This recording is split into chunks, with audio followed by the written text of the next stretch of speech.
আগের পর্বে তোমাদের মধ্যেই একজন আমাকে ঠিক করিয়ে দেয় যে আমি মনসা পাহাড় না চণ্ডী পাহাড়ে যাচ্ছি। হ্যাঁ, আমারই বলার ভুল হয়েছিল, এটা মনসা পাহাড় না, আসলে পাশাপাশি দুটো পাহাড়ই আছে, তো ভুল করে আমি মনসা পাহাড় বলে ফেলেছিলাম।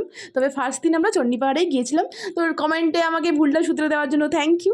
যাই হোক, আমরা এখন যাচ্ছি মনসা পাহাড়ে, সরি আবার ভুল বলছি, চণ্ডী পাহাড়ে। এই মনসা পাহাড় আর চণ্ডী পাহাড় এত গুলিয়ে যাচ্ছে।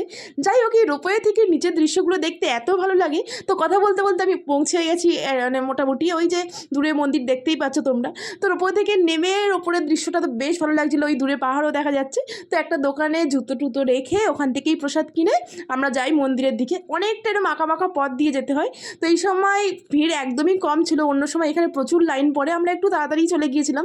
তো মন্দিরের ওই গেটের সামনে কিছুটা লাইন ছিল, আর ভিডিওগ্রাফি একদমই অ্যালাউ ছিল না, ওই জন্য ফোনটা নিয়ে আর ভিডিও করা হয়নি।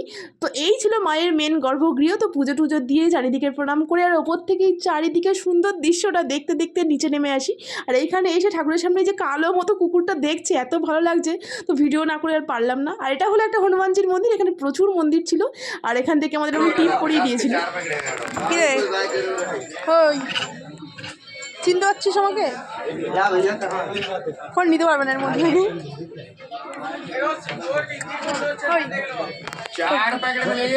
ভয় পালিয়েছে। কিরে আমার চিনতে পারছিস? তো হারিয়ে যাওয়া দিদি।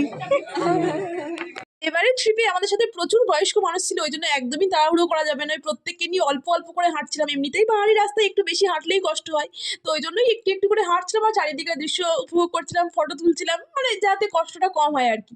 এই সবাইকে চালিয়ে নিয়ে যেতে যেতে আমি বারবার পিছিয়ে পড়ছিলাম আর আমাকেই দৌড়ে দৌড়ে ওদেরকে ধরতে হচ্ছিল। তো ওই জন্য কষ্টটা আমার খুব হচ্ছিল, এই হাঁটতে হাঁটতে পুরো মানে হাল বেহাল হয়ে গিয়েছিল।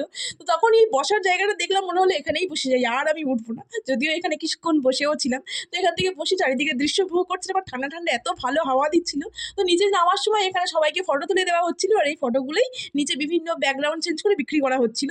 তো ওখান থেকে আমরাও ফটো তুলেছিলাম, তারপরে আবারও রোপো করে নিচে আসার পালা। জয় মাতাজি।